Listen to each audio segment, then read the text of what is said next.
इस वीडियो में आप एक इम्पोर्टेंट नोटिस को देखेंगे और सब्जेक्ट वाइज यह भी समझेंगे कि आपको किस पेपर के लिए कैसे तैयारी करना है।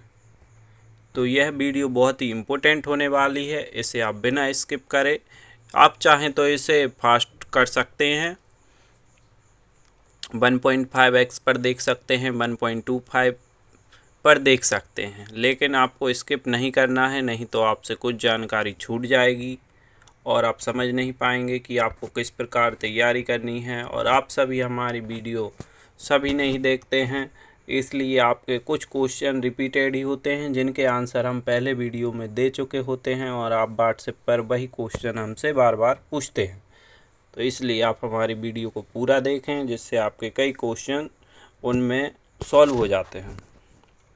यह नोटिस 6/3/2023 को रिलीज़ मतलब आज ही हुआ है।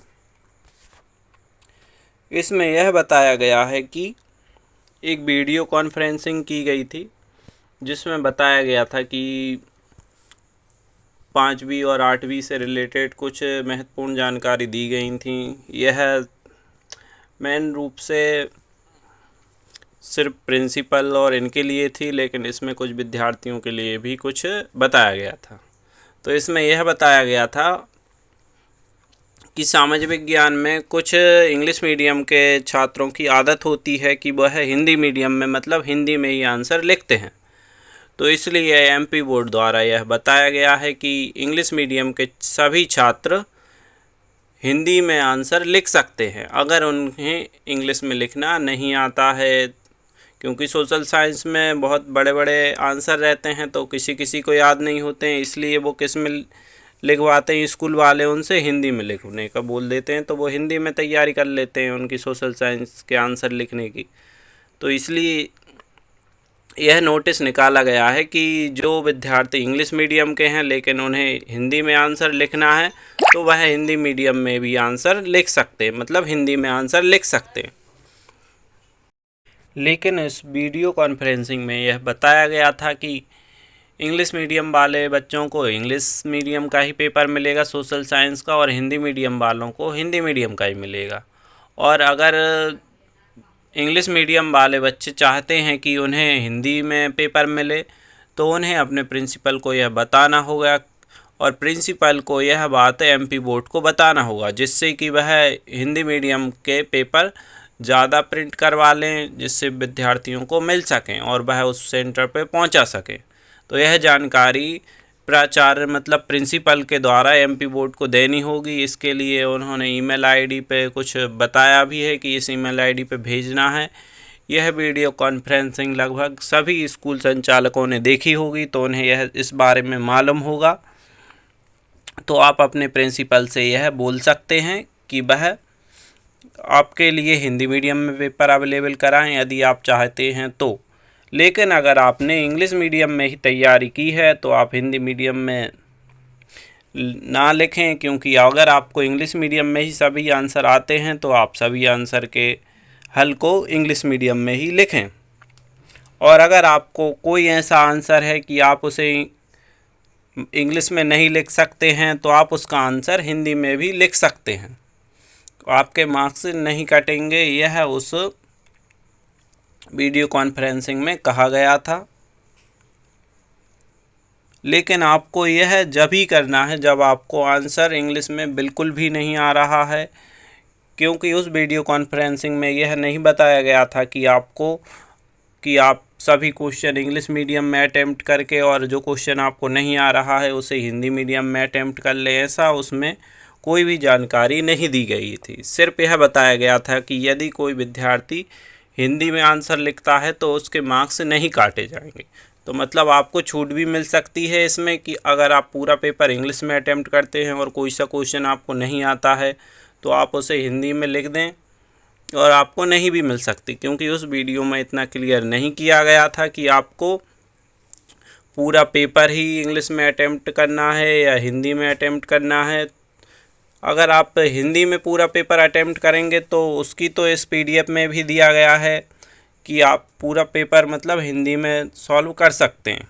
कि इंग्लिश मीडियम के विद्यार्थी हिंदी में अपना पेपर लिख सकते हैं। सिर्फ सोशल साइंस के बारे में ऐसा कहा गया है, क्योंकि सोशल साइंस में सबसे ज़्यादा बच्चों को दिक्कत हो रही थी, उनको बड़े बड़े आंसर याद नहीं होते थे। और उनके स्कूल में भी, कुछ स्कूलों में ऐसा भी होता है कि बच्चे सोशल साइंस में हिंदी में आंसर लिखते हैं, इंग्लिश मीडियम में होने के बावजूद भी।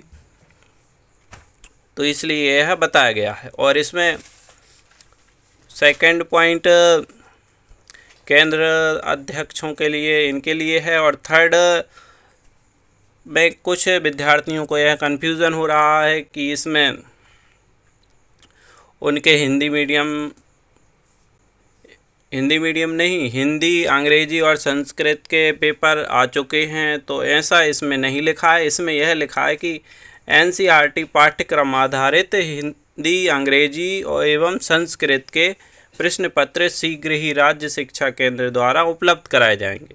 मतलब जो स्कूल जिनमें NCERT की यह बुक्स चल रही थी, हिंदी की, अंग्रेजी की और संस्कृत की, तो उनके लिए हिंदी, अंग्रेजी और संस्कृत के NCERT वाले पेपर भी उपलब्ध कराए जाएंगे। बाकी सभी में SCERT वाले चल रहे हैं। मतलब जो स्टेट वाली बुक्स हैं, हिंदी की सामान्य, हिंदी विशिष्ट, अंग्रेजी, इंग्लिश स्पेशल, इंग्लिश जनरल और संस्कृत भी MP बोर्ड वाली अलग है और NCERT वाली अलग है। तो इनसे जिन स्कूलों में NCERT चल रही थी, तो उनके लिए, अगर उनके स्कूल वाले चाहते हैं कि उनके लिए NCERT में पेपर बनाया जाए, तो उनके लिए NCERT वाले पेपर भी उपलब्ध कराए जाएंगे। ऐसा इस PDF के माध्यम से और उस वीडियो में यह बताया गया था। अब इसके बाद हम यह जानेंगे कि आपको किस प्रकार तैयारी करनी है। तो सबसे पहले आप के मन में सोशल साइंस से रिलेटेड ही बहुत से डाउट थे। तो सोशल साइंस के आपके क्वेश्चन बुक के अंदर से ही आने के ज़्यादा चांस हैं, क्योंकि 10th क्लास में भी जो परीक्षा अध्ययन थी उनसे क्वेश्चन बहुत कम आए थे। लेकिन आपके पेपर में जो एड ग्रेड वाले क्वेश्चन हैं उनसे आने की संभावना ज़्यादा है, क्योंकि उसमें एड ग्रेड वाले जो क्वेश्चन हैं वो थोड़े इम्पोर्टेंट टाइप के हैं। और आपके बुक के जो एक्सरसाइज के क्वेश्चन हैं उनसे भी क्वेश्चन आ सकते हैं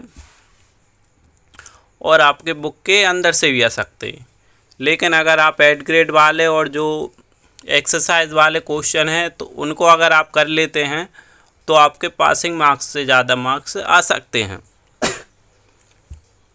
लेकिन यह भी केवल एक संभावना है, क्योंकि हमने भी पेपर नहीं देखा है, ना आपने देखा है। पेपर में कहीं से भी आ सकता है। लेकिन आप तैयारी के लिए आपका कॉन्फिडेंस बढ़ जाएगा। इसके लिए आपको क्या करना है, एड ग्रेड वाले क्वेश्चन, मतलब परीक्षा अध्ययन से आप पढ़ सकते हैं, क्योंकि उसमें एड ग्रेड वाले क्वेश्चन भी होते हैं और जो एक्सरसाइज वाले क्वेश्चन हैं वो भी होते हैं। दोनों टाइप के क्वेश्चन होते हैं, उनसे आप तैयारी कर सकते हैं।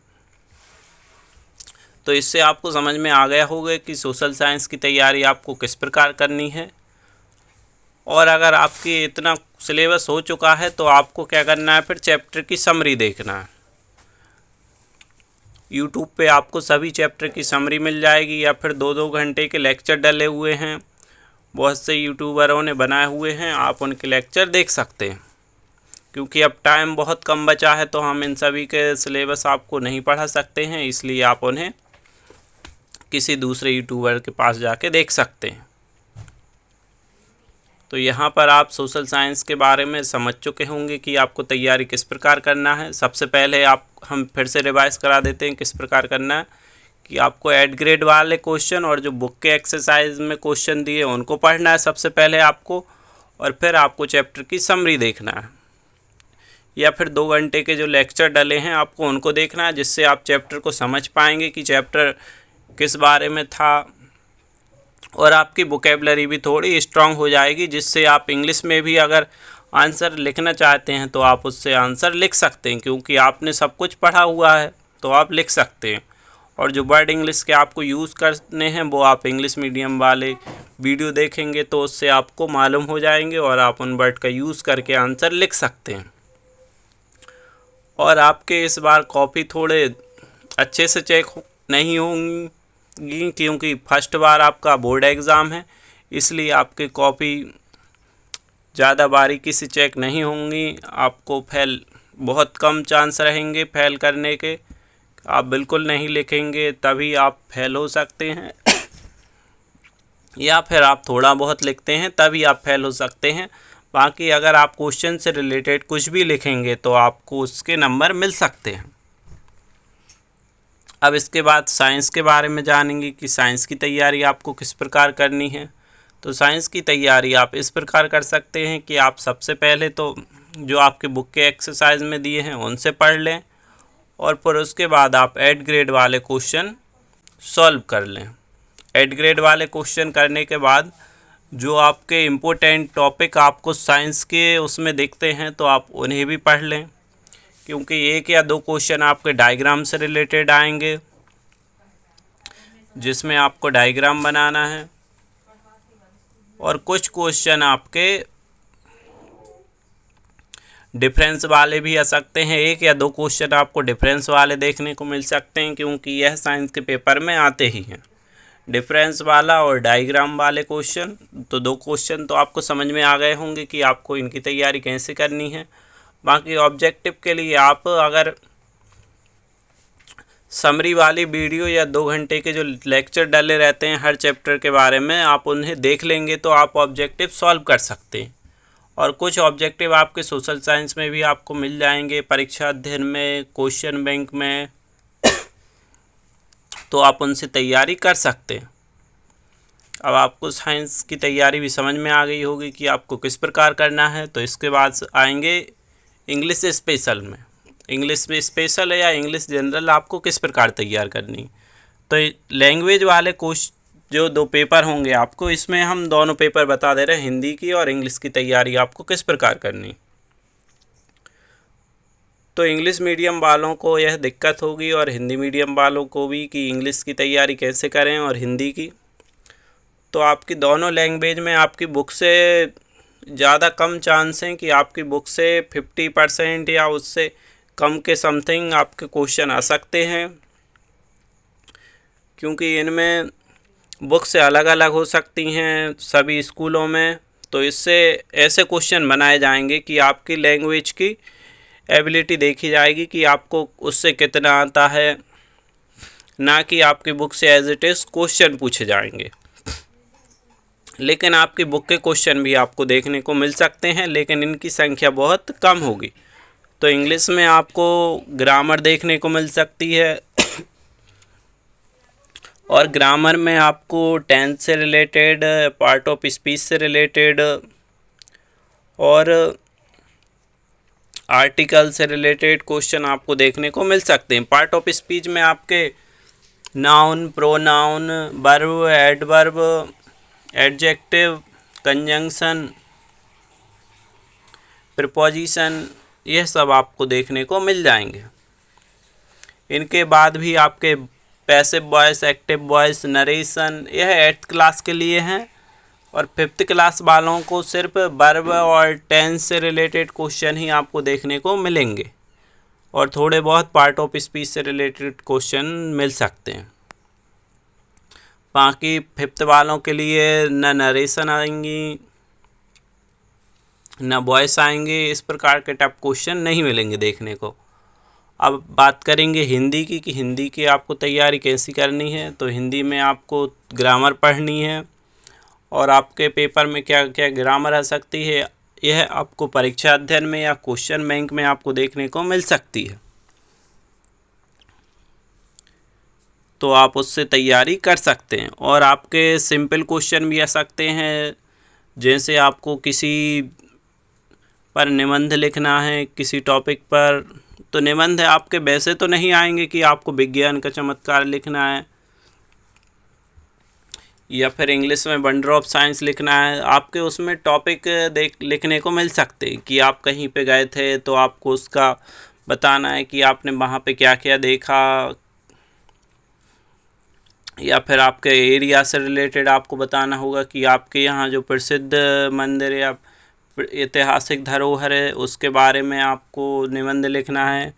तो कुछ क्वेश्चन ऐसे भी आ सकते हैं कि सभी के आंसर इसमें डिफरेंट हो सकते,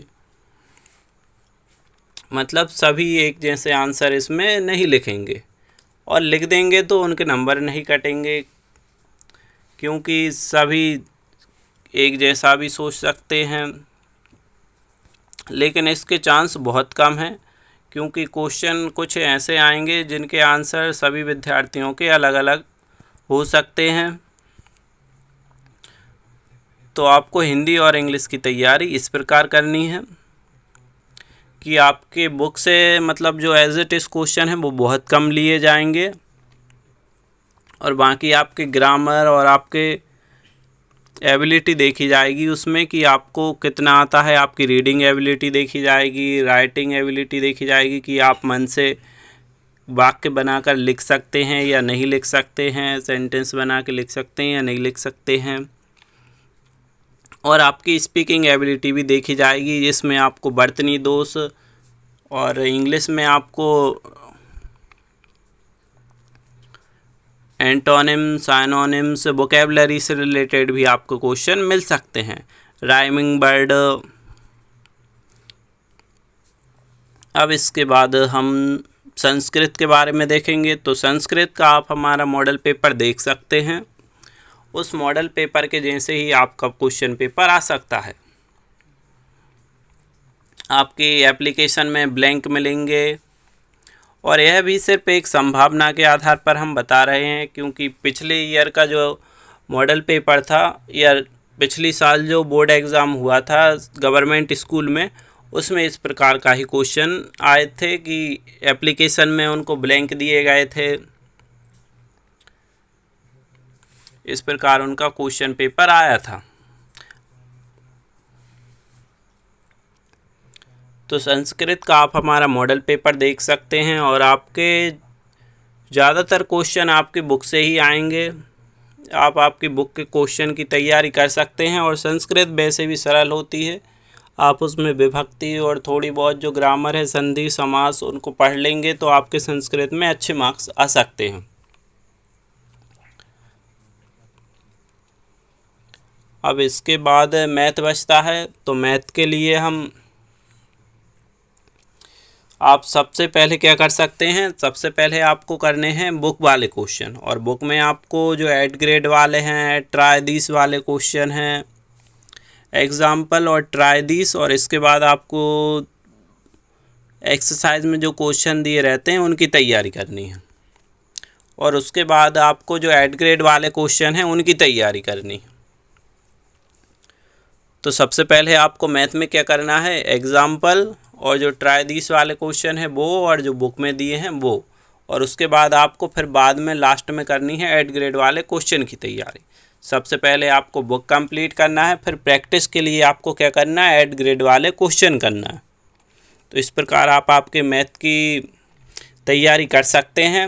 लगभग हमारे द्वारा आपके सभी सब्जेक्ट कवर कर दिए गए हैं 8th वालों के कि आपको किस प्रकार तैयारी करनी है। लेकिन यदि आपको फिर भी कुछ दिक्कत है तो आप कमेंट कर बता सकते हैं, हम उनके रिप्लाई करेंगे। Thanks for watching. यह PDF आपको हमारे व्हाट्सएप ग्रुप पर मिल जाएगा, जिसकी लिंक डिस्क्रिप्शन है। आप वहां से ज्वाइन कर सकते हैं, और वहां पर आप आपके डाउट भी पूछ सकते हैं।